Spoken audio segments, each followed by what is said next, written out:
Tout le monde ne devient pas entrepreneur. On peut ne pas être entrepreneur, mais on peut investir. Il y a les joies, il y a la joie.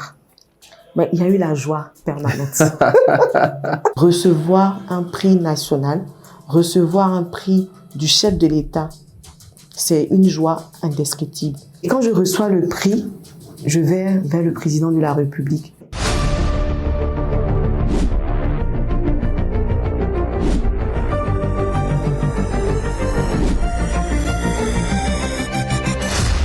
Bienvenue dans Valeurs Ajoutées, le podcast qui met en avant des personnes, des personnalités, des parcours, des activités inspirantes et qui favorise l'essor de l'Afrique en général et de la Côte d'Ivoire en particulier.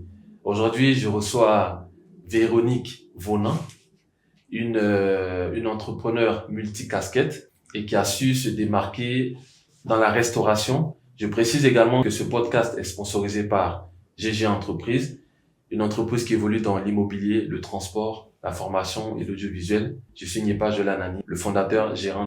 Prenez 2 minutes pour partager cette vidéo et la liker. Nous allons, le temps d'un podcast, parcourir le parcours de notre invité et vous allez voir, c'est quelqu'un qui, moi, qui m'inspire depuis un bon bout de temps et comme vous le savez, pour être ici, il faut m'inspirer de sorte à ce que on puisse inspirer d'autres personnes à travers ce podcast. Bonjour Véronique Vonan. Bonjour. Véronique Vonan Aoussi. C'est ça. C'est ça. Merci d'avoir accepté de te prêter au jeu de podcast. Merci pour la spontanéité. Et comme je le disais d'entrée de jeu, tu m'inspires à travers ton parcours. J'aime me dire à moi-même que tu es sorti dans le dos. D'accord? Parce que ça, c'est mon expression à moi-même, je peux me tromper. On t'a pas vu venir. Tu es venu, tu t'es installé et aujourd'hui, je me suis souvent amusé à taper Plakali sur Google. Ça sort Plakali Abouré. Et rien que pour ça, tu mérites tous les honneurs. Abouré de Beaunois. C'est ça. C'est ça? Donc, c'était pour toi une évidence d'appeler ton Plakali Abouré ou est-ce qu'il y a une vraie histoire sur ce nom? Alors, c'était pas fameux. Déjà, il faut savoir que je suis une friande de Plakali. J'adore le Plakali, c'est ma nourriture préférée. Quand j'ai eu l'idée de commercialiser ce business, la première chose qui m'est venue en tête, c'est de valoriser ma culture. Et étant fille de Beaunois, j'ai voulu en fait rendre un vivant hommage à ma culture en appelant ce business-là le Plakali Abouré. Et il faut savoir qu'on fait le meilleur Plakali. C'est-à-dire en termes de manioc, on a le meilleur manioc, ce qui donne, si vous voulez, un produit fini, adéquat et top. Voilà. D'accord. Quand tu dis on a le meilleur manioc, est-ce que c'est quelque chose qui est avéré, qui est prouvé, ou est-ce que c'est un peu comme tout le monde, chacun dit être le meilleur? C'est avéré parce que déjà, quand vous allez au marché pour les femmes, même les vendeuses, elles sont toutes en train de proposer le manioc de Beaunois. Parce qu'on sait que le manioc de Beaunois, il n'est pas aigre. Et quand on fait le Plakali, le rendu du Plakali, il est au top. C'est un Plakali qui a une couleur blanchâtre, un manioc de qualité. Parce qu'il faut savoir que dans le manioc, il y a plusieurs qualités. Il y a le boku, il y a le fantaglais, ce sont les appellations au champ. Voilà. Donc, on a ces qualités de manioc-là. Et ces qualités-là nous donnent, en fait, si vous voulez, un produit fini un peu spécial. Ce qui diffère, en fait, des autres maniocs. Et c'est à Beaunois qu'on trouve la plupart des meilleurs maniocs. Donc là, je pense que tout le monde est, si vous voulez, Tout le monde est d'accord sur ça. tout le monde est d'accord sur ça. D'accord. Alors, moi, à chaque fois que je rencontre une femme entrepreneur, je vois toujours l'image de la petite fille qui est en train de toujours chercher à vendre quelque chose. À quoi ressemble l'enfance de Véronique Vonan? Alors, mon enfance ressemble à... On m'a toujours appelé, si vous voulez, je n'abandonne jamais rien, en fait. Tu lâches pas l'affaire. Je lâche pas l'affaire. On m'a toujours trouvé très dégourdie, très... on m'a dit, mais toi, tu vas faire la politique demain. Non, toi, tu seras une femme d'affaires. Toi, tu seras avocate. Moi, j'ai toujours voulu être journaliste ou avocate. Parce que j'aime le droit, j'aime la justice. En même temps, j'aime communiquer, j'aime m'exprimer, j'aime donner mon avis. Je posais beaucoup de questions avant. Et en même temps aussi, à l'école, je faisais toujours une activité. Comme tout le monde, enfin, comme la plupart des ménages africains. quand on est à l'école, on a toujours ce petit commerce-là qu'on fait. Le petit toffee, le petit coco grillé, le petit lait en poudre, pour ceux qui ont fait le primaire ou, si vous voulez, dans nos histoires de troisième, quatrième, on avait toujours ces petits trucs-là qu'on vendait. Donc, c'est un peu de l'enfance. D'accord. Et est-ce que ça a posé problème avec les études? Ce côté un peu dégourdi, ce côté un peu touche à tout? Bien au contraire, avec les études, j'ai fait un bon parcours, j'avais toujours mes professeurs qui témoignaient très bien de mes compétences auprès des parents. Et mon père, il était toujours fier d'aller me prendre ses diplômes d'honneur. J'avais tout le temps des tableaux d'honneur par la grâce de Dieu. Donc, au niveau des études, vraiment, ça a contribué.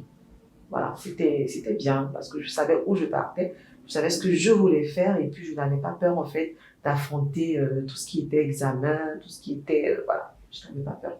Parce que j'avais toujours un petit challenge de pouvoir montrer que je pouvais. Et voilà, j'étais tout le temps parmi les meilleurs de la classe. Il fallait prouver que pourquoi telle personne peut avoir tel bonheur, pourquoi pas moi, pourquoi c'est lui toujours. C'était ça, en fait. C'est lancer des challenges. Famille nombreuse, famille plutôt restreinte? Restreinte, parce que je suis, si vous voulez, la troisième de mon père et la deuxième de ma mère. D'accord, d'accord. Est-ce que cette volonté de justice t'emmène à te prononcer, par exemple, sur des sujets? Et j'ai vu que tu avais un problème fondamental qui ne m'étonne pas avec la polygamie. Est-ce que tu pourrais nous en dire un peu plus? Alors, déjà, je respecte le choix de tout un chacun et je peux avoir un avis personnel qui n'est pas forcément la manière de voir d'une autre personne. Et je pense que j'ai appris à accepter l'opinion des autres sans pour autant être influencée par mes opinions personnelles. Et j'évite vraiment de donner mon avis sur des sujets clés si je ne suis pas vraiment en relation personnelle avec telle une personne ou une autre. Voilà, donc ces sujets tabous, je ne pouvais pas en parler parce que j'estime que chacun a son avis, chacun a sa manière de voir les choses. Moi, je peux voir le chiffre 9 et de l'autre côté, vous voyez le chiffre en 6, on ne pourra jamais s'entendre. Donc, sur ce genre de sujet, je pouvais tout le temps écouter les avis, accepter l'opinion de l'autre, mais sans pour autant être influencé dans mes... Voilà, c'est ça. D'accord. S'il y a un choix à faire, je le fais, mais bon. Mais ton choix, c'est un homme et une femme. Exactement. Voilà, comme ça, c'est clair. Alors, je vois que tu es diplômé en développement de marque. C'est ça. D'accord?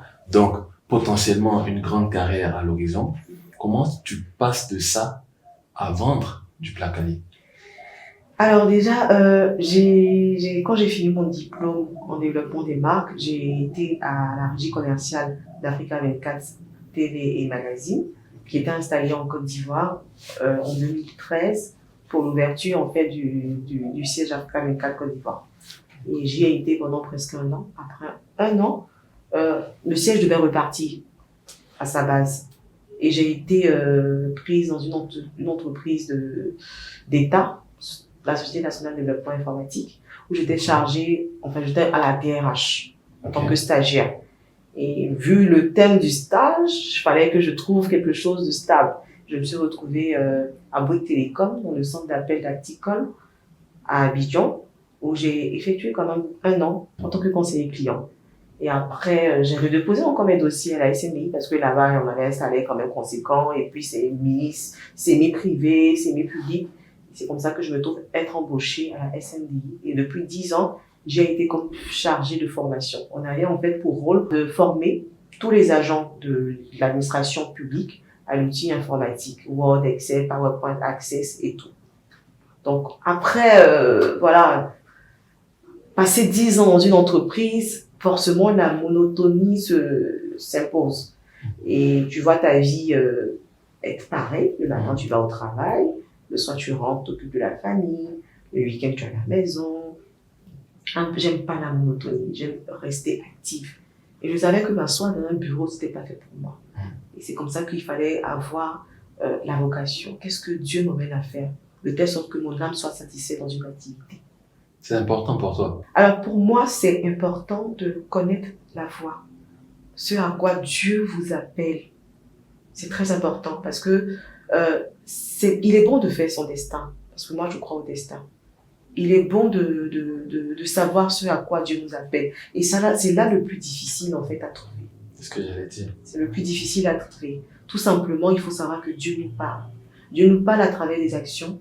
Dieu nous parle à travers les songes, Dieu nous parle à travers la réalité, à travers le monde, à travers des personnes, de tierces personnes. Et moi, je savais au plus profond de mon âme que je n'étais pas appelée à être dans un bureau, à être à l'administration publique, à travailler d'arrache-pied pour quelqu'un. Parce que j'ai toujours eu cette ferme volonté de travailler pour moi. J'ai toujours eu cette fougue-là, en fait, de vouloir avoir une entreprise propre à moi. Et dans cet élan de prière-là, je confiais tout le temps à Dieu, Seigneur, est-ce que tu m'appelles à rester dans cette société? Seigneur, est-ce que tu m'appelles à faire autre chose? Montre-moi ma voie. Montre-moi ce à quoi je suis destinée. Montre-moi ce à quoi je suis, voilà. Et j'avais trop d'idées en tête, en fait. J'avais telle idée. Et c'était difficile pour moi de synchroniser toutes ces idées-là et d'en tirer l'idée la plus waouh. Qu'est-ce que je fais? Je découvre un talent, le maquillage professionnel, tout ce qui est beauté, esthétique. Tu t'es maquillée toi-même? Oui, c'est moi qui me suis. C'est très bien fait. De manière simple. Sinon, quand j'ai vu que j'avais une passion pour le maquillage professionnel, je me suis auto-formée sur les réseaux sociaux. En moins d'un mois, je me suis formée et j'ai commencé une activité tout de suite, une activité secondaire avec le travail que je faisais uniquement les week-ends. Donc le Placali n'est pas le premier business. Non, le Placali n'est pas le premier business. D'accord. Le premier business a été le maquillage professionnel. J'avoisinais 20 000 abonnés. J'avais mes clients tous les week-ends. Je maquillais uniquement les mariés la plupart du temps. Et comme on le dit, le saflet ne suffit jamais.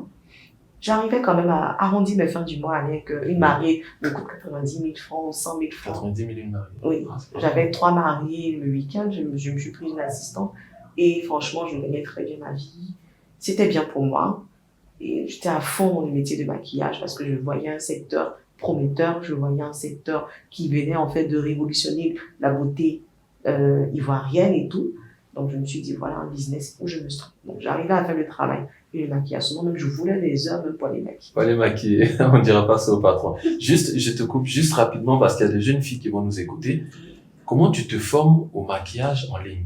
Je regardais... Si c'est ce que j'ai bien compris. C'est ça. Je regarde une vidéo YouTube. J'essaie de répertorier tous les éléments de produits qu'elles utilisent en fait pour le maquillage. Je vais sur le marché. J'essaie de retrouver ces éléments de produits. Une fois que j'ai tout ça à disposition, j'essaie de répéter action par action tout ce qui se passe sur le visage d'une femme. Sur qui? Sur moi-même. Question pertinente. Ah, sur moi-même. d'accord. Il n'y avait pas une petite sœur test. Okay. J'ai commencé sur moi parce que c'est quand vous commencez en fait sur vous-même, vous avez cette expérience-là en fait de pouvoir faire quelque chose sans pour autant avoir la vision nette. C'est pas facile. C'est plus difficile de se maquiller soi-même. Okay. Et quand j'ai commencé sur moi, le premier maquillage, automatiquement, j'ai dit, ah, tiens, si j'ai pu le faire sur moi, alors je pourrais le faire sur quelqu'un d'autre. C'est comme ça que j'avais ma fille de ménage. Je savais qu'il y avait un cobaye qui allait passer ma fille de maison qui me servait de mannequin et elle aimait ça aussi. Donc, à chaque fois, je mettais ça sur. Tu fais du maquillage gratos aussi. Exactement. Après, là, ses photos et tout. Et même, je me suis formée aussi en coiffure sur sa tête. Ok. Donc, tout ça s'est passé crème et ça a bien donné l'activité. Mais pourquoi ça s'arrête? Si ça s'est arrêté, peut-être que ça continue quelque part d'une autre manière. J'ai commencé le maquillage en 2017, 2018, 2019, à la quête d'un enfant, je tombe enceinte. À la quête. Oui, j'ai cherché cet enfant-là, ouais. Franchement. Tu l'as pas appelé, comment dire, mon désir? Non. Non, ou Dieu donné. Ou ma gloire, le troisième nom qui tue. Il est trop jeune pour ça. C'est ça, exactement. Donc, du coup, qu'est-ce que je fais? Je tombe enceinte et là, je peux plus maquiller parce que je suis cerclée. Alors, c'est quoi cerclé? Alors, le cerclage, c'est une méthode de prévention pour éviter que le fœtus tombe. Ah oui, d'accord. Et c'est une boucle qu'on met au-dessus le col de l'utérus. D'accord, pour que ça tienne. Pour parler. Voilà, pour que ça tienne. Et on te demande de ne pas faire d'activité physique. Et le maquillage, il faut voir que c'est quand même 2 heures passées sur le visage d'une personne arrêtée en train de maquiller. Je ne peux plus faire d'activité physique au travail, j'ai tout le temps des congés maladie. Ça devenait compliqué. Moi qui étais devenue une personne très active, je me vois en train de dormir les week-ends et ça me dérangeait énormément. Sachant que ça peut déranger aussi l'employeur. Exactement. Et je me disais, oula, ça c'est pas mon truc, ça. Faut que je trouve une activité pour continuer à arrondir les fins du mois. Mais en même temps, le Placali ne me vient pas en tête. Seulement, le Placali me vient en tête quand j'ai l'envie de manger le Placali. La grossesse a développé de manière très, très, très accrue. Ce temps-ci. Donc l'envie du Placali, c'est à partir de la grossesse, c'est pas à l'enfance et tout. Ok. C'est à partir de la On peut dire que c'est l'enfant qui aimait déjà le Placali. Et il adore en ce moment, c'est son plat favori. Et l'envie de la grossesse prend le dessus. Je vais voir ma tante au bord de la route qui vend du Placali et tout ça. Où? À Massy-Remblai, mon quartier d'enfance. Okay. C'est comme ça que l'idée, par la grâce de Dieu, me monte en tête de monter un business de Placali en ligne parce que je devais parcourir la Palmeraie jusqu'à Massy pour manger. Mais je me suis dit que y a des personnes comme moi, certainement, qui veulent manger du Placali dans un bon cadre. Avoir le Placali bien fait tous les jours, pour autant voyager jusqu'à le Pougon, jusqu'à d'autres, parce que je connaissais tous les plans de Placali, tellement j'aime ce Placali. Donc je me suis dit, il y a forcément des personnes comme moi. Donc on va commencer par les livraisons pour faire connaître déjà le mets au public ivoirien. Et puis on verra bien, mais j'avais jamais pensé, j'ai jamais fait de plan business. Okay. J'ai jamais fait une étude de marché. J'avais ma petite idée, je me suis lancée et par la grâce de Dieu, de fil en aiguille, ça a donné ce que ça donne aujourd'hui. Wow. En même temps, le Placali, c'est un mets qui est beaucoup aimé par les Ivoiriens. Oui, on a des mets favoris en Côte d'Ivoire, comme la loco, le garba, le Placali. Le Placali n'est pas un mets d'une région.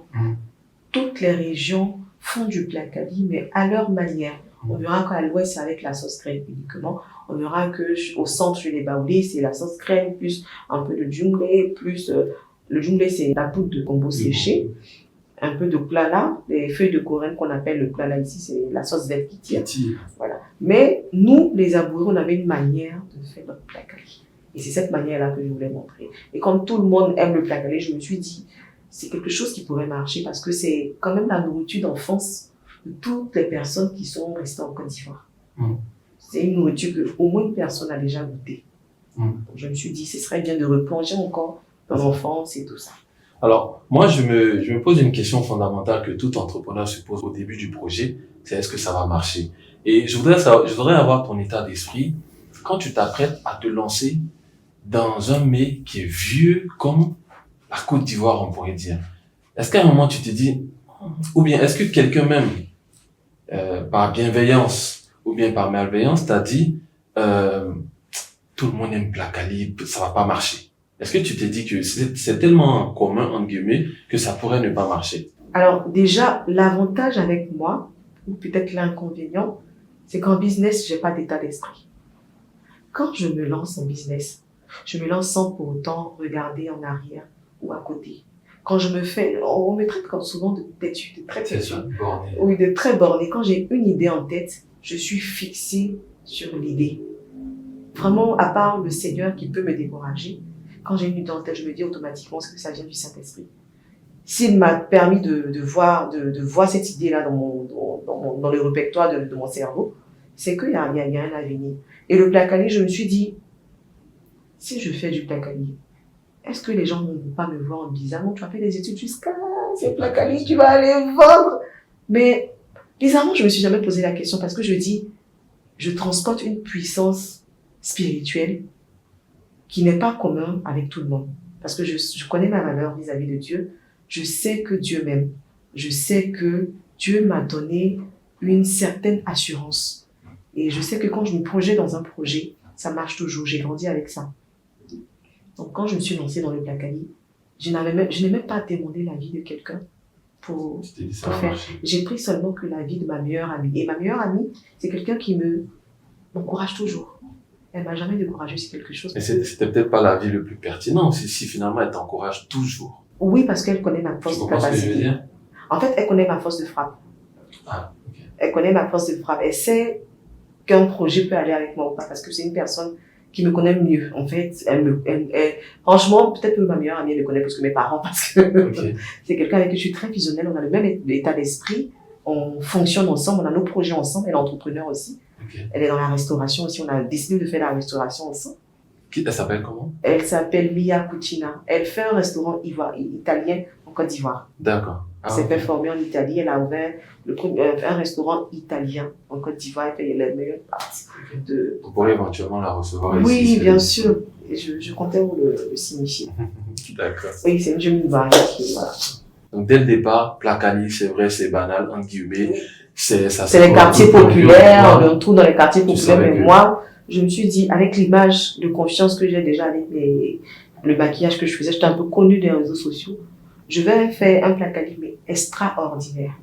Je ne vais pas faire un placali ordinaire, je vais faire un placali extraordinaire, pas dans le goût, pas dans, si vous voulez, le placali, parce que le placali, tout le monde sait le faire. On va apporter notre touche de manière ethnique, le placali abouré, mais plutôt le professionnaliser. C'était ça, en fait, la différence avec les autres.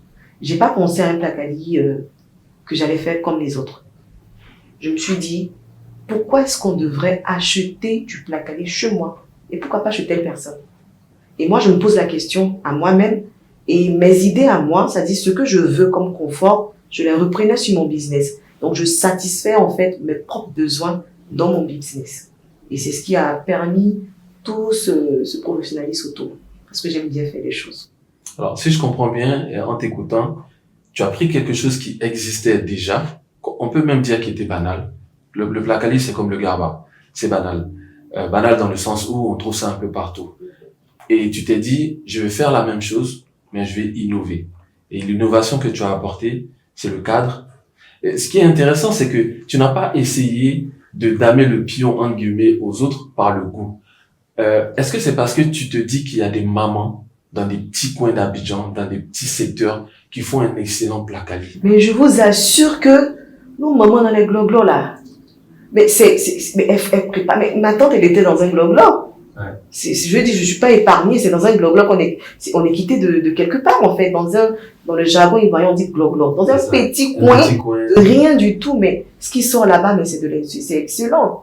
Et quand tu vois les voitures garées, tu te dis, mais attends, c'est dans ce coin. C'est dans ce coin-là qu'on vient manger du placali. Mais en même temps, les gens ont peur de l'hygiène. C'est ça. Le placali, c'est l'hygiène, en fait. C'est beaucoup de manipulation.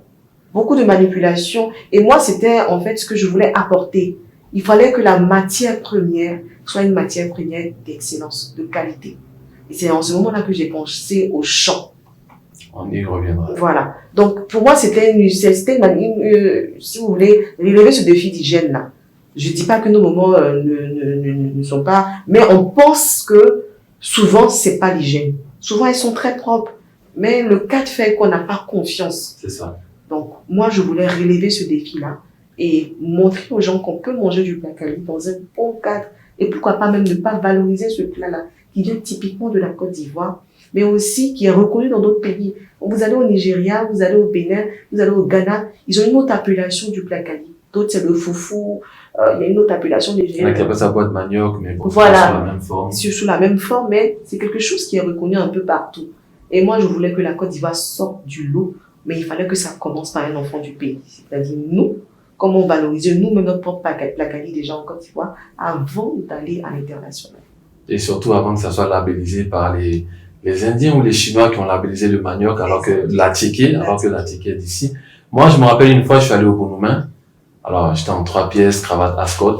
Le restaurant de Bonoumen. De Bonoumen, voilà, le restaurant Placali Abouré de Bonoumen. C'était ma première fois. J'avais vu juste Crépin Gondo faire une photo devant, donc je passais par là. Et je voyais comment certaines personnes me regardaient parce que j'étais tellement sapé. Et ils se disent, waouh, la dame là, elle a quand même réussi. Hein. Et lors de ma dernière conférence, il y a, sur les 15 étapes clés pour lancer un business, il y a une partie qui s'appelle marketing. Et je disais aux gens comme ça, et j'ai donné plusieurs exemples, et notamment le tien. Et je disais aux gens, est-ce qu'à votre avis, c'était sur le marketing et puis l'image de marque? Et je disais comme ça, prenez l'exemple du Placali Abouré. Elle est sortie de nulle part. Mais s'il y a une chose qu'elle a su faire, c'est la communication. Parce que tout le monde sait qu'à Abidjan, on peut trouver du placali partout. Mais comment se fait-il que quand on va sur Google, je t'assure, tu peux essayer après, hein, oui, quand je tape placali, quand je mets Abidjan, les premiers résultats, c'est placali Abouré. D'où est venue cette science du marketing et de la communication qui fait qu'aujourd'hui, tu es la référence du placali ivoirien et après on en parlera peut-être même du placali africain. Déjà, je dirais que le mood ou le feeling du marketing est venu déjà de ma formation et de ma personnalité, de ma personnalité parce que je suis une grosse challengeuse. J'essaie toujours de sortir du lot où on ne m'attend pas. Souvent, comme on dit en jargon ivoirien, on sort dans le dos. Voilà. On sort dans le dos. On sort dans le dos. Où on ne m'attend pas, j'essaie toujours de sortir. Pour moi, c'était un peu un petit jeu. J'aime bien me donner des défis. Personnellement, c'est comme ça que je suis. J'aime me donner des défis, mais des défis constructifs, des défis qui vont me permettre d'avancer. Et c'est comme ça que le feeling, le mot du marketing a grandi en moi. Et je me suis dit, un plat qui n'a pas forcément de la valeur, parce que c'est un plat mangé dans nos ménages, dans les quartiers populaires. Si j'arrive à mettre ce plat à un niveau top, je pense que je marquerai l'histoire. Et c'est cette idée-là qui m'animait et qui m'anime toujours d'ailleurs, parce que je veux toujours impacter ma génération, impacter le monde de la restauration. Et je voudrais dire que quand un homme parle on n'est plus présent sur terre, qu'est-ce qu'il est? Ce sont ses actions. Que dira-t-on de toi quand tu n'es plus là? Qu'est-ce qu'on retiendra de toi quand tu n'es plus là? Est-ce que Dieu veut que je sois le canal par lequel quelqu'un soit motivé à entreprendre, quelqu'un sorte de sa petite coquille pour pouvoir mener une activité? Est-ce que Dieu veut que je sois le canal par lequel une personne désespérée parce qu'il a investi, il n'a pas su trouver la voie de l'entrepreneuriat, est-ce que Dieu veut que je sois ce canal-là pour être la réponse en fait à toutes ces personnes qui se posaient des questions? Je voulais montrer qu'on peut partir de rien du tout et devenir, si vous voulez, la pièce maîtresse qui va résoudre tous les problèmes. Donc du coup, tu as investi dans le marketing et la communication pour te positionner. C'est ça le bémol, j'ai pas investi dans le marketing et la communication. Comment ça s'est fait alors? Parce que là, je vous assure que Plakalia Abouré, je sais pas, est-ce que j'ai pu atteindre 2 millions de ma communication, 1 million? Je ne pense pas. C'est quoi le secret alors? Ça a été le bouche à oreille, de 1. Et de 2, ça a été le témoignage des clients. Ça a été mon plus gros point. Qui est le résultat d'une satisfaction client? Je me dis, un client qui est satisfait, on n'aura pas besoin de demander pardon pour qu'il fasse une vidéo pour montrer sa satisfaction. Et j'ai enchaîné avec les clients qui étaient... je mettais mon client à l'aise, de telle sorte qu'il se sentait obligé en fait de témoigner. Et moi, je faisais ça en prière parce qu'on n'allait pas demander à tout le monde de faire le témoignage, mais les clients me proposaient, fais-moi une vidéo, j'ai témoigné pour toi parce que tu te bats bien. Et ton placalier est très bon. Et c'est pas moi qui mettais la caméra devant moi. Ah, mais le placalier Abouré, il est beau, hein? Est-ce que vous allez l'écouter? Ce sont les clients qui ont fait cette promotion. C'est pour cela, jusqu'à aujourd'hui, je demande toujours à Dieu cette humilité, d'être toujours reconnaissante vis-à-vis de ces personnes qui m'ont tendu la main, pas financièrement, mais moralement qui m'ont soutenu. Et j'ai pas remué beaucoup de pauses pour que quelqu'un me soutienne. Et j'ai abusé de manière très excessive des réseaux sociaux. Ok. Parce que je ne voulais pas qu'on me connaisse en tant que Plakalia Abouré. Je voulais faire connaître mon produit. Je pense que c'est dernièrement qu'on me connaît. J'ai d'abord tablé sur... Voilà. J'ai d'abord tablé sur la vente du produit, le marketing, surtout au niveau professionnel. Je me suis dit, j'ai travaillé dans un centre d'appel, et pourquoi pas ne pas faire un centre d'appel pour le Plakalia Abouré. Et quand tu es là, tu dis, Plakalia Abouré, son centre d'appel, ça fait un tic dans la tête. Ouais. C'est fort, hein? J'ai investi énormément dans le centre d'appel parce qu'il fallait prendre un local. On sait combien est-ce que les locaux sont chers ici. Il fallait meubler le centre d'appel. Il fallait prendre l'application l'Autocom qui est très cher avec un opérateur téléphonique sur place. Il fallait faire le contrat, il fallait payer tout ce qui était gadget, téléphone, casque. C'est vraiment quelque chose qui m'a coûté. Mais ça n'allait pas m'apporter en fait un retour sur investissement comme j'investis en matière première, je vends de la nourriture, j'ai mon retour sur investissement. En même temps, pas de retour immédiat. Pas de retour immédiat, mais j'ai plutôt pensé aux professionnels, au nom que ça allait créer.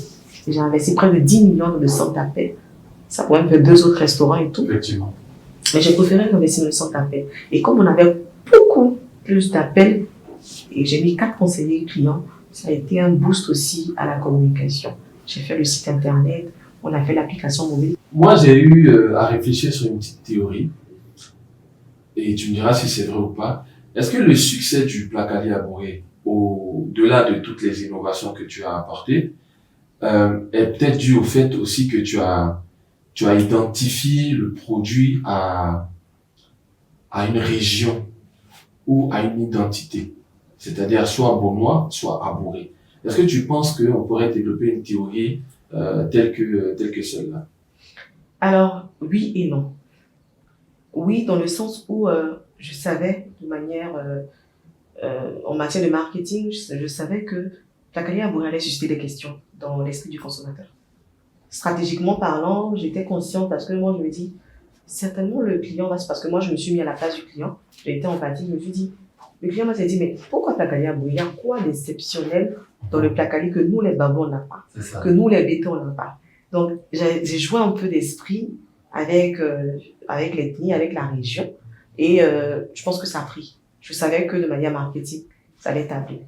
Mais en même temps, on peut avoir des avis contre, on peut avoir des personnes qui n'aiment pas les Abourés, c'est un risque aussi.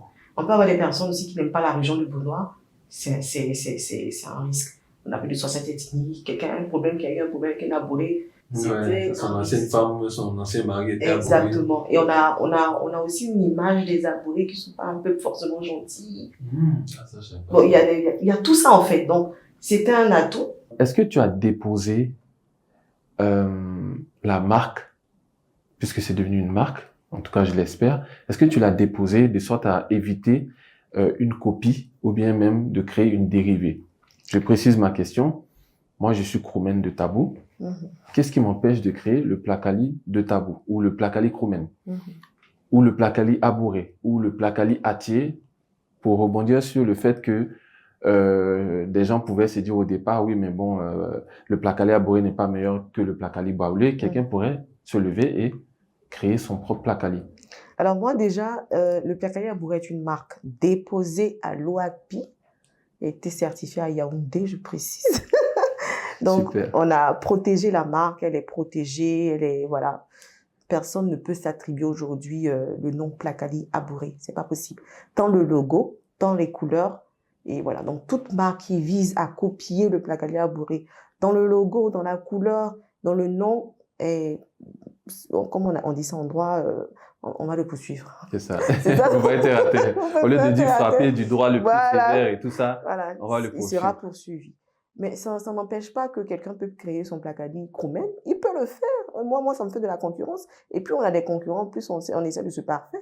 Moi, j'aime le monde de la concurrence. Et tu peux créer tout ce que tu veux comme Plakali. Mais attention, on crée une marque sur une base. Et la création d'une marque doit être de manière palpable, soit historique ou chiffrée. Donc, pour moi, tu crées ton Plakali Kroumen sur la base de quoi? Effectivement, parce qu'on n'est pas connu pour ça. On n'est pas connu pour Encore ça. La sauce graine avec le crabe poilu, oui. Mais... Exactement. Okay. Tu crées ton Plakali Baoulé. C'est normal. On sait que le Baoulé, il a le Plakali, voilà, et tout ça. Mais la particularité, c'est quoi, en fait, le Plakali Baoulé? Je ne dénigre pas le Plakali Baoulé. C'est autant bon. La particularité, c'est quoi? C'est le Plakali Baoulé, on a toujours connu ça. Il y a une nouveauté. Le Plakali Abouré. Et on sait que tout le monde cherche à savoir pourquoi le Plakali Abouré. Donc, je pense que le mieux, c'est de faire son business sans pour autant chercher à copier. Si vous voulez copier de la bonne manière. Mais avec les jouets sur l'ethnie, on va toujours se référencier sur le fait que, parce qu'elle a créé ça, donc toi aussi tu veux créer quelque chose, du coup tu es sur le dos en fait de quelqu'un. Et en matière de business, faut pas que la marque que ta marque personnelle soit attribuée à une autre personne. Il faut avoir son étiquette unique.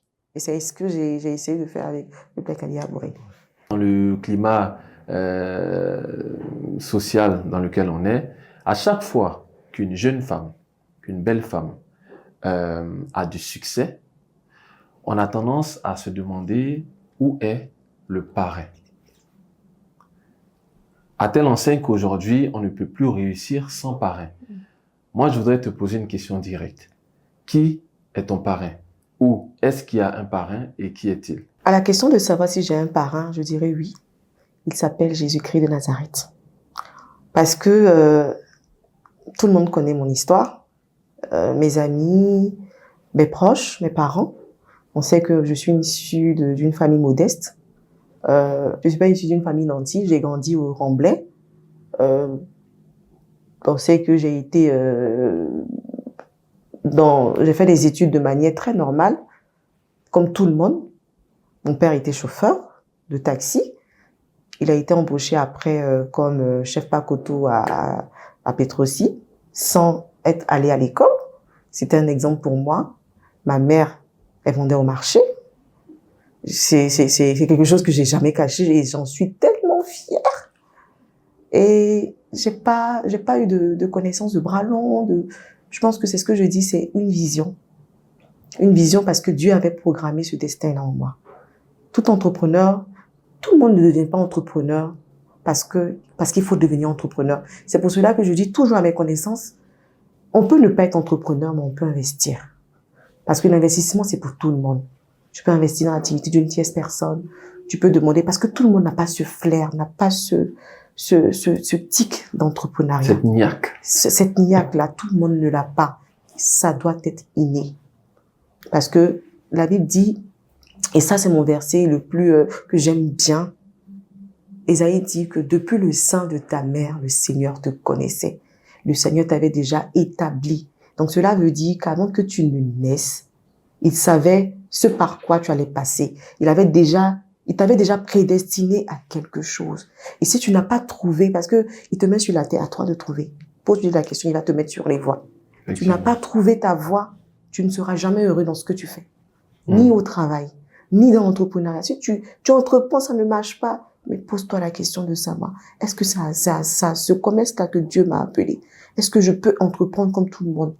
Et tu vas voir que quand tu vas aller déposer tes dossiers, tu seras plus heureux dans ton travail. Tu vas mieux réaliser même avec ton salaire que l'entrepreneuriat. Donc, je dirais que je n'ai pas eu de parrain. Je sais pas, les parrains, c'est quoi? Mais quelqu'un pour me soutenir, ça a été mon Dieu, ça a été mon Seigneur. Je pense que c'est lui qui a développé toutes ces idées-là en moi. Et ce sont ces idées-là que j'ai essayé de matérialiser par mon travail, par mon savoir-faire. Et c'est ce qui a donné le Placalier à Bourré. Et je lui rends toute la gloire. Tout à l'heure, on parlait de finances. Tu disais que tu avais investi 10 millions dans le centre d'appel uniquement. Tu l'as pas dit, mais c'est moi qui avais voulu rajouter uniquement. Parce que finalement, que le centre d'appel 10 millions, on imagine tout le reste. Et du coup, la question logique que je me pose, est-ce que le Placalier à Bourré fonctionne sous fonds propres ou à des accompagnements bancaires? Question pertinente quand on est entrepreneur. Le Placalier à Bourré, moi, j'ai toujours eu une logique de fonctionner sur fonds propres. Parce que je me dis que quand tu te démarques de ton travail, les banques courront vers toi. Un entrepreneur, c'est celui-là même qui amène de fournir des pièces justificatives, de fournir tout ce qui est élément essentiel, de convaincre une banque d'investir dans son activité. Et moi, je voulais pas me retrouver en train de courir derrière les banques. Et c'est comme ça que moi, j'ai commencé le Placalier à Bourré sous fonds propres. Bien après, j'ai eu des propositions d'investissement. Mais ces investissements m'ont pas permis d'investir dans le Placalier à Bourré. Ça m'a permis de faire autre chose. Parce que j'avais déjà prouvé que je pouvais rembourser ces prêts-là. Donc, j'avais déjà ma logique. Prouver que j'étais capable de créer des richesses sans passer par un financement. Et quand j'ai fini d'atteindre ces stratégies-là, j'ai prouvé aux banquiers que je peux. Derrière, c'est toi qui viens vers moi. C'est ça. Ah, madame, je veux vous financer parce que. Et là, j'ai pas d'effort à faire. Ça a été ça. Donc, effectivement, j'ai eu de l'aide. Pas parce que j'avais vraiment besoin d'aide, mais il y avait d'autres projets sur lesquels je vais pas m'étaler. C'est des projets que vous verrez au fur et à mesure. Au fur et à mesure, parce que il faut diversifier ses activités. Et ces financements-là m'ont permis de faire autre chose. Mais quant au Placalier à Bourré, j'ai toujours fonctionné sous fonds propres. Sous fonds propres, réinvestissement. Ouais. À part le Placalier à Bourré, à part la restauration de façon générale, tu es présidente ou tu es responsable de VOV Group. OK? Est-ce que tu peux nous dire qu'est-ce que c'est VOV Group, de quoi est composé VOV Group et s'il y a des possibilités d'investir dans VOV Group dans tout son ensemble? VOV Group est une société privée spécialisée dans la restauration, spécialisée dans l'événementiel, spécialisée aussi dans l'agroalimentaire. Donc, on a aussi ce petit secteur mobilier qu'on a intégré récemment dans VOV Group. En termes de restauration, vous savez, tout ce qui est Placalier à Bourré. Aujourd'hui, on a le service traiteur du Placalier à Bourré, dont je ne fais pas beaucoup d'éloges parce qu'on a tellement de commandes, on est tellement sollicité que si je dois venir encore ajouter la communication, on pourra pas vraiment prendre tout en compte. Donc, ceux qui savent qu'on a le service traiteur, chaque week-end, on est tout le temps parti. C'est des plats, c'est des prestations. On essaie de faire dans les mariages, dans beaucoup de choses. Et à part le placali, dans placali abouré traiteur, on a d'autres mets qu'on propose. Tout ce qui est mets africain, tout ce qui est, voilà, culture africaine et même des braisés qu'on propose dans placali abouré traiteur. Dans l'événementiel, on a, ce côté organisation d'événements qu'on n'a pas encore très bien développé parce qu'on compte en fait ça. Bon, je vais pas étaler tous mes projets. On a bientôt des salles de mariage qui seront disponibles, mis à disposition de la population afin d'effectuer tout ce qui est événements, mariage, cérémonie et tout. Et tout ce qui est agroalimentaire, on sait qu'aujourd'hui, j'ai lancé une marque, le Audet. Audet qui veut dire c'est doux en abouré. Comment tu l'appelles? Audet. Ça, c'est en abouré. Audet. Ah, Audet. Voilà. Okay. Mais en français, c'est le Audet. Ok. O accent, non, O accent, D, E accent circonflexe. D'accord. Le Audet est une marque, en fait, de Vov Group, de l'agroalimentaire. Donc, c'est la production de poudre de gombo séché, la production de poudre de placali, poudre de manioc, la production de poudre de foutou, la production de l'huile de palme rouge, 100% made in Beaunois. On sait aussi que l'huile de palme de Beaunois est réputée aussi pour sa qualité, comme celui de Mans d'ailleurs. On a des régions comme Mans, on a les meilleurs, voilà. On a aussi la production. En tout cas, tout ce qui est agroalimentaire sort de là. Et on a lancé ces marques-là, et même la liqueur abourée, que j'ai appelée la tequila abourée, qui est une composante de liqueur, une boisson forte composée si vous voulez, de racines qui traitent certains maux, mais aussi les fameuses bouteilles, mais à base de canne à sucre et de miel, qui donne un rendu raffiné à la chose. Et j'ai aussi lancé cette marque-là. Donc, Vov Group, en fait, couvre tout ce qui est agroalimentaire, événementiel et la formation. Aujourd'hui, je suis en train de militer par la grâce de Dieu pour l'autonomisation de la jeune femme. Je me dis que tout le monde n'a pas forcément cette niaque de l'entrepreneuriat. Et pour moi, l'objectif, c'est de faire des formations au niveau des femmes, des jeunes femmes, compris entre 18 et 45 ans, à, si vous voulez, réveiller le mindset, réveiller l'esprit entrepreneurial qui dort en elle. On sait que quand une femme se focalise sur une activité, forcément, ça prend, parce que la femme a cette énergie d'être très, très rigoureuse sur ses activités. Et je veux vraiment que la jeune femme sache qu'elle peut investir. Si elle ne peut pas entreprendre, elle peut investir en bourse. Elle peut investir dans d'autres activités. C'est un peu ça. Et enfin, après la formation, on a aujourd'hui le secteur mobilier. On a la marque Meublux, où nous confectionnons nous-mêmes des meubles importés. Voilà.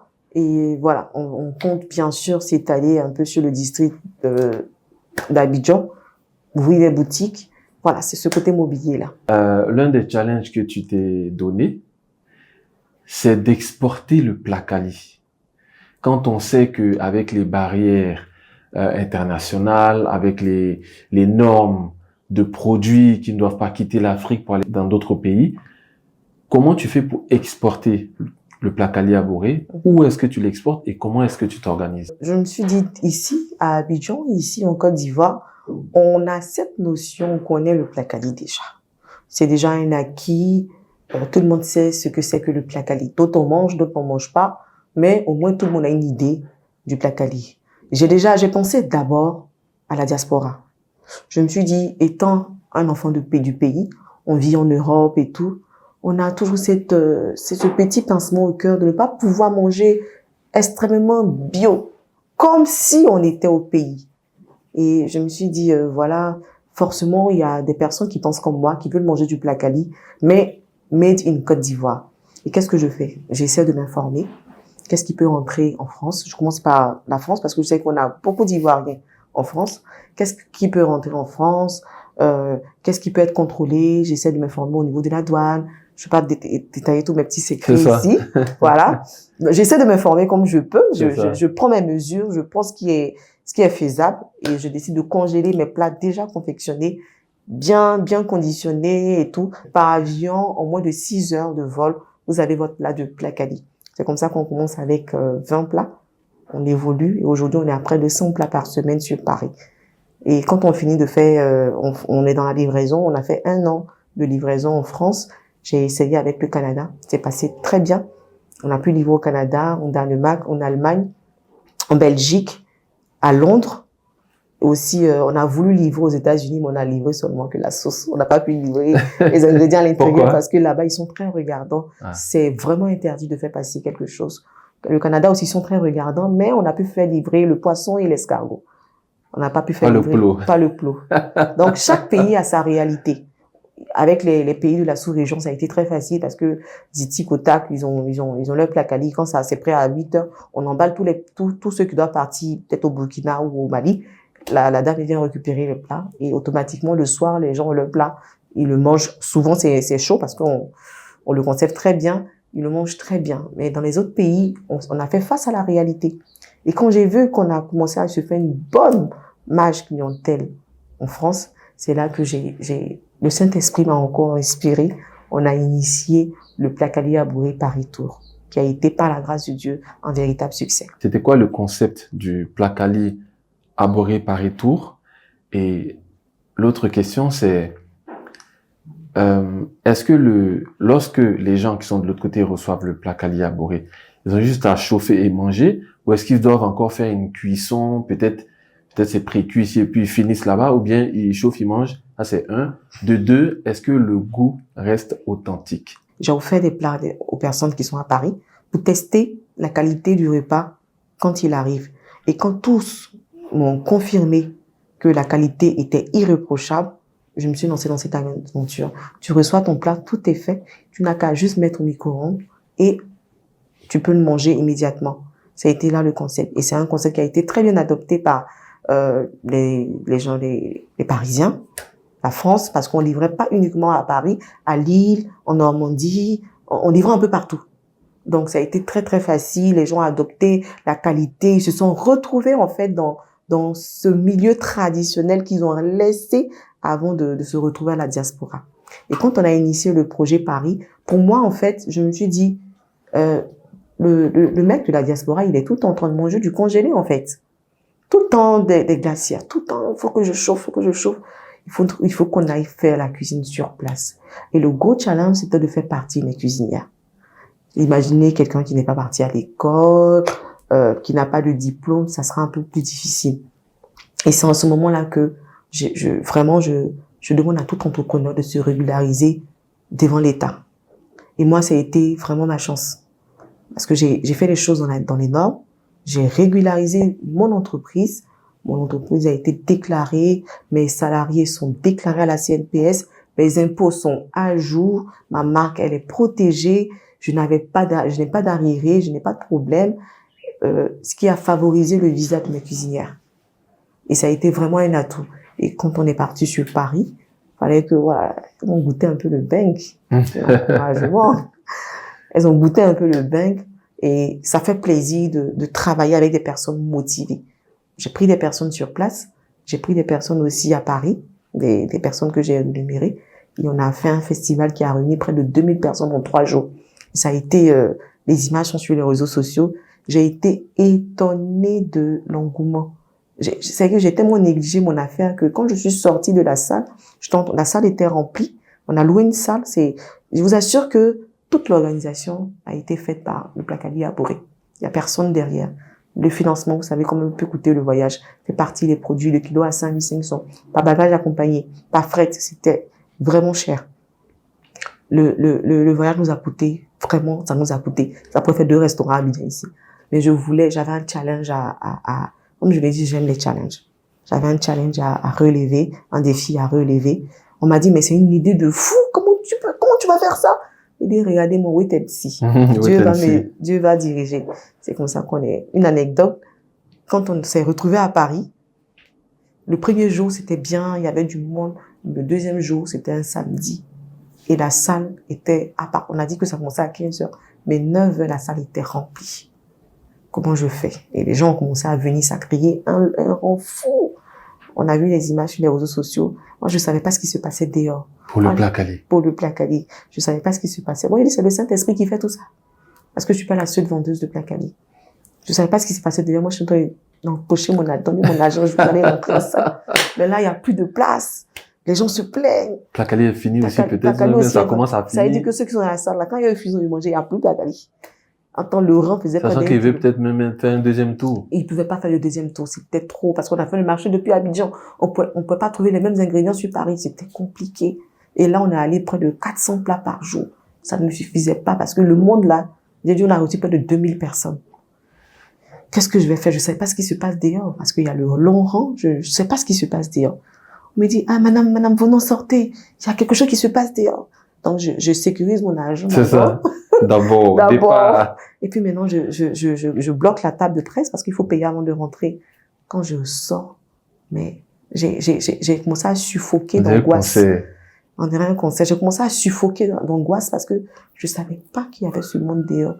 Et je me dis, mais je suis foutue. Devant, je sais pas, il y a des clients qui vont me reconnaître. Quand je suis sortie, j'ai fait comme ça. Mais je suis foutue. Ils ont commencé à rire. Madame, vous allez nous nourrir aujourd'hui, là. On est là pour vous, on est venu manger du Placali. Comment faire pour lui dire qu'il n'aura pas? Parce que c'est fini. Bon, et c'est pour cela qu'on a organisé le deuxième Paris Tour qui va se tenir dans quelques jours à Paris en septembre sur 2 semaines. Pour au moins donner... En septembre? Oui, du 20... Dans ce mois de septembre? Oui, du 27 au 8 octobre. Donc, c'est sur 2 week-ends, du 27 au 29 septembre et du 3 au 5 octobre. Au 5 octobre. Voilà, sur 2 week-ends, pour permettre quand même à ceux qui n'ont pas eu, donc, je me suis retrouvée à payer des billets de train pour des personnes. J'ai dû payer l'hôtel d'une personne parce qu'il est venu manger Placali depuis sa ville. Il y a une personne qui a quitté en Espagne. Elle m'a montré son billet d'avion. Je lui ai dit, comme vous avez prévu de dormir, dormez, je vous offre la chambre. Et le lendemain, venez, je vais réserver les plats. Et c'est comme ça que le dimanche, elle est venue prendre ses plats, reparti encore. Je me suis dit, mais qui suis-je pour être autant béni? Qui suis-je? J'ai pas considéré ça comme un échec, bien au contraire. J'ai considéré ça comme un véritable succès. J'ai remercié Dieu et j'ai dit merci à Dieu parce que il m'a mis une vision qu'il a prévue pour moi. Et si, étant petite ou bien adolescente, on t'aurait dit que le Placali t'aurait rendu célèbre, parce que c'est ce que tu es aujourd'hui, tu ne l'aurais certainement pas cru. Mon père allait certainement me régner. Pas payer des études en tant que chauffeur, tu me payes des études dans le privé. Moi, il y a vendre Placali. Mais à quel moment je lui dis ça même que je n'ai jamais imaginé en fait. Mais comme nous on a dit, Dieu fait grâce. Et si Dieu t'a emmené dans l'entrepreneuriat, ça pouvait ne pas être le Placali, ça pouvait être autre chose. Mais le challenge, l'innovation, la formation, le NIAC, comme on le dit, de l'entrepreneuriat, permet toujours d'atteindre ses objectifs. Aujourd'hui, le Placali à Boré, c'est combien de chaînes, combien de restaurants? Puisque je sais que c'est une chaîne. Alors, le Placali à Boré, aujourd'hui, c'est 3 restaurants physiques, un 4e en cours d'élaboration à Yopougon. Donc, 3 restaurants. Un restaurant à Cocody, Riviera Palmeraie, Bonoumé, dans le quartier de Bonoumé. Un autre à Zone 4, où on a vraiment placé la barre haute pour permettre, en fait, à toutes les couches sociales de pouvoir s'en procurer. Et un 3e à Bingerville.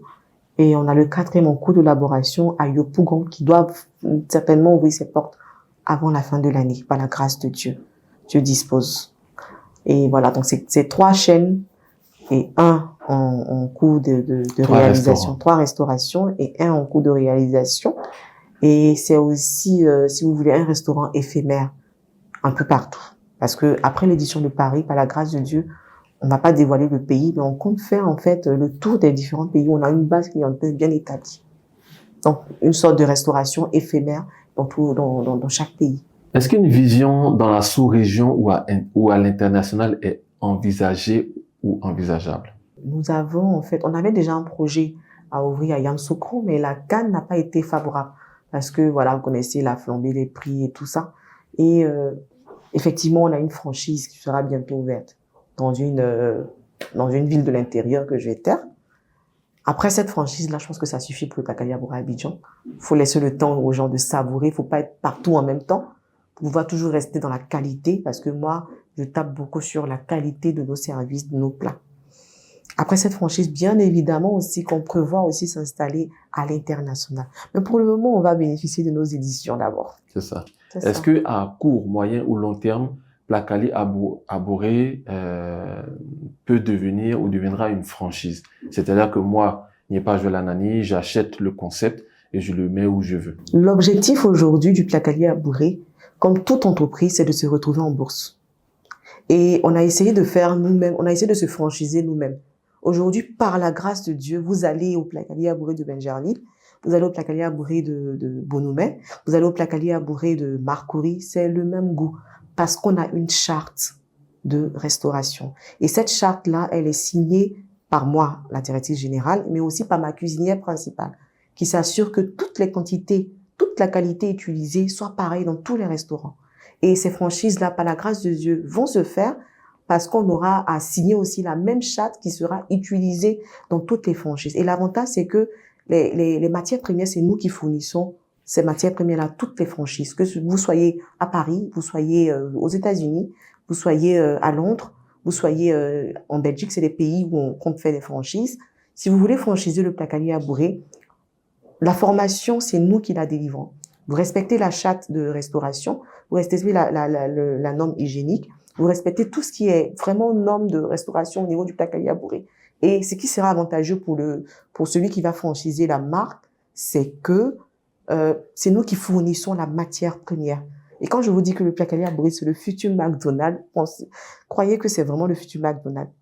Quand on représente le Placalier à Bourré, c'est vraiment nous qui fournissons tout ce qui est matière première, de la viande jusqu'au piment, jusqu'aux assaisonnements. C'est nous qui fournissons tout pour que nous soyons sûrs, en fait, de la qualité produite. Il y aura tout le temps des contrôles, il y aura tout le temps, voilà, comme se fait, en fait, les autres marques. Donc, aujourd'hui, le Placalier à Bourré, on veut le voir en bourse.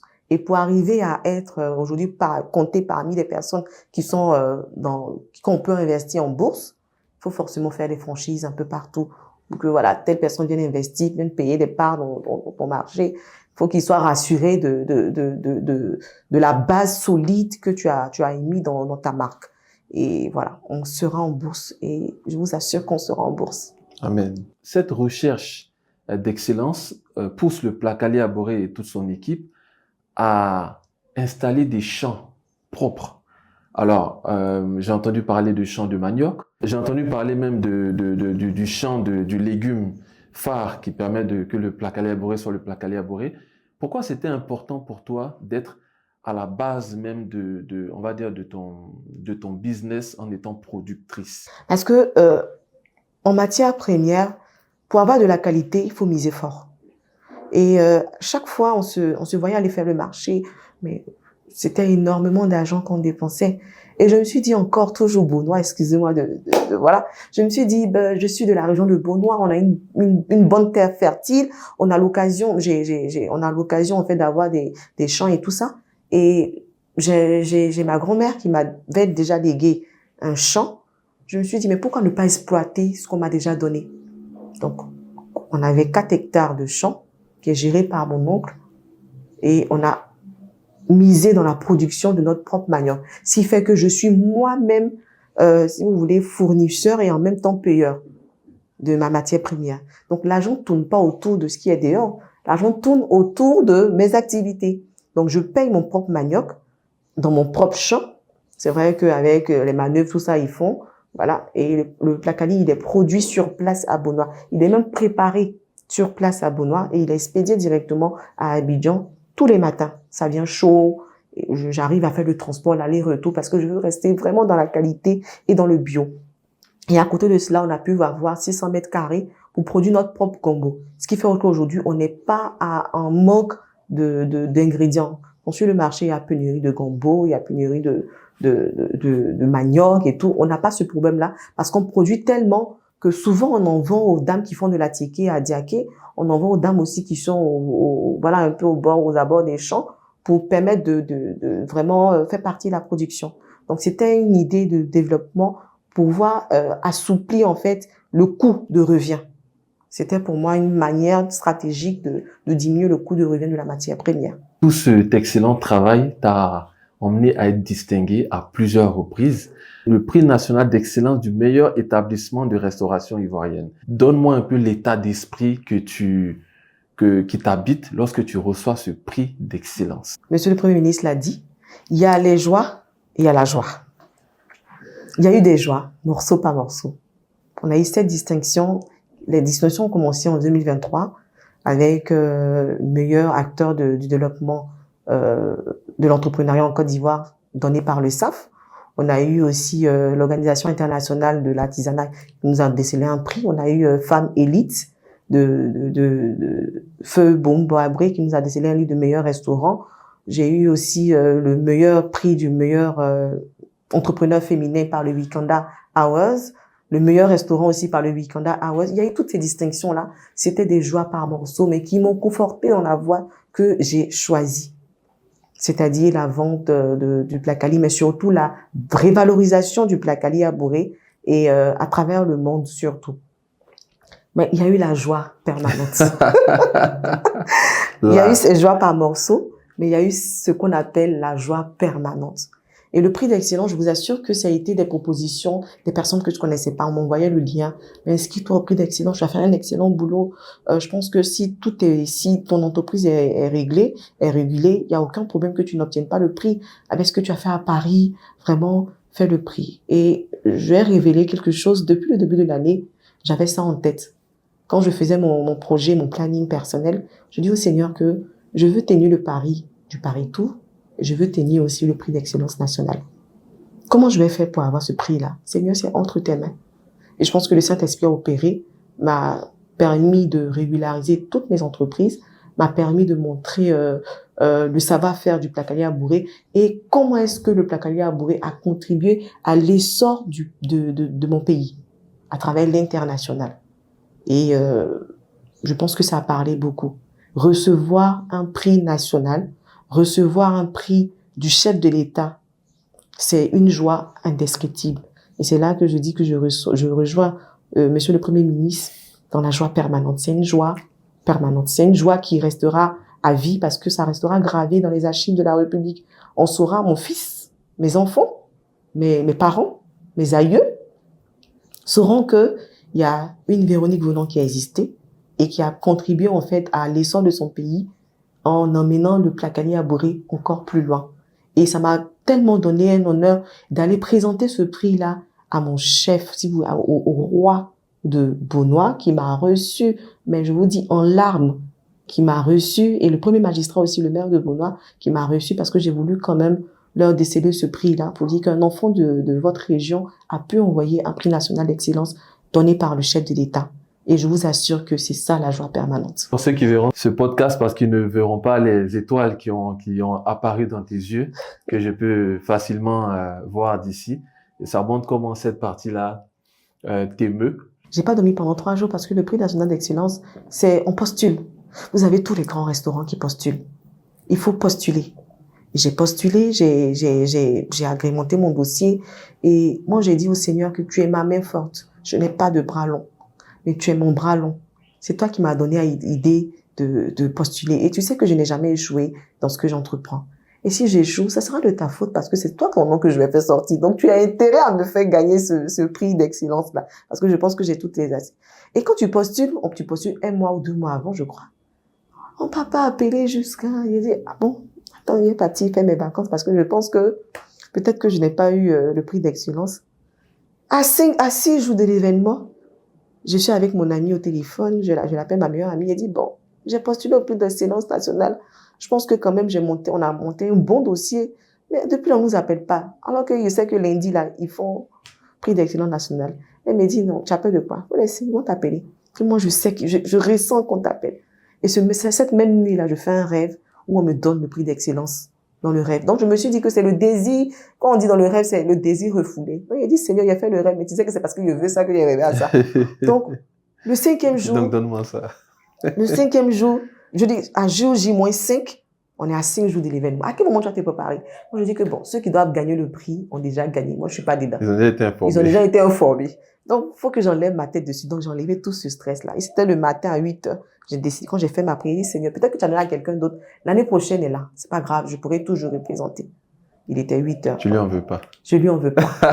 Il était 8h. J'ai fini ma La dame, elle parle avec Dieu. Oui, moi, avec Dieu, il faut communiquer. Il faut parler comme si tu parlais avec ton papa. Et moi, c'est cette relation personnelle que j'ai avec lui. Je le vois pas comme un être.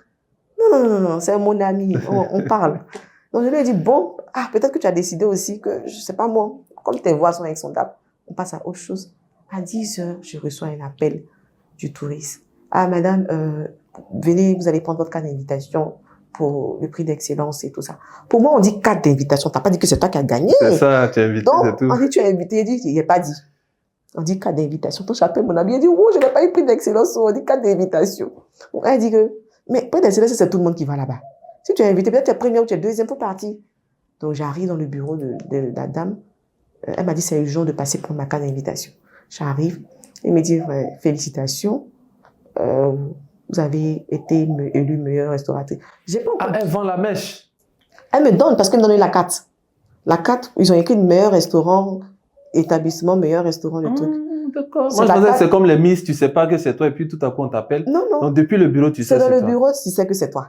Donc on te met en fait, on te donne la carte, mais on te demande que c'est, on te dit que c'est une information confidentielle. On te demande les on va états. commencer à aller faire les snaps, crier partout. Crier partout. Donc la joie est ici, tu peux pas sortir.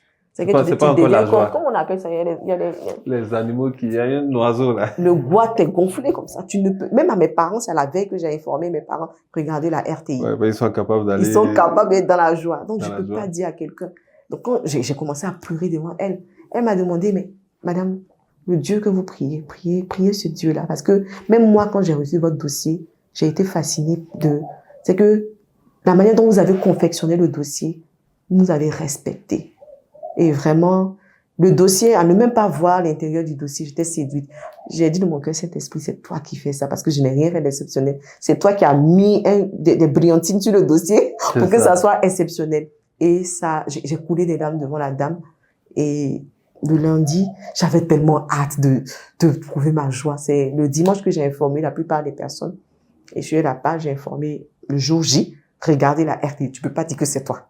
Mais regardez la RTI. Et étant à la salle des pas perdus, vraiment, je souhaite ce bonheur-là à tous les entrepreneurs. Étant à la salle des pas perdus, voir le chef de l'État, voir toutes ces autorités, on appelle telle entreprise à applaudir. Mais quand on a dit meilleur établissement de restauration, le Placalier à Bourré, je vous assure, il y avait Yodé et Siro qui étaient dans la salle, ils se sont levés pour applaudir et tout le monde a crié. Mais tu marches comment même pour aller Mais mes pas chercher se sont perdus à la salle des pas perdus en fait. Mes pas se sont vraiment perdus parce que je savais plus comment marcher parce que tout le monde connaissait le Placali à Bourré et les gens disaient ah mais c'est elle, elle mérite, elle mérite. Tu es en train de marcher, tu entends ces paroles de part et d'autre, tout le monde est fier. Tu te dis mais tu es en train de marcher sur un nuage ou tu es en train de marcher sur la terre. Mes pas se perdent. Et quand je partais prendre mon prix, je n'entendais plus à côté tout ce qui se passait. J'étais comme si j'étais dans un espace où rien ne comptait. Et c'est le prix que et puis l'enveloppe de derrière. C'est le prix que je visualisais et l'enveloppe de derrière. Et quand j'ai pris le prix, automatiquement, il y a enveloppe. Il y a enveloppe qui accompagne, attention. Prix sans enveloppe, on va ça. Ouais, c'est une manière de parler. Oui, donc, c'était le prix, en fait, que je regardais. La satisfaction, je n'entendais plus. Je voyais la satisfaction des personnes. Et je me retrouve à voir des ministres qui envoient le chauffeur venir commander du plat chez moi. C'était vraiment incroyable. Wow. Et quand je reçois le prix, je vais vers le président de la République.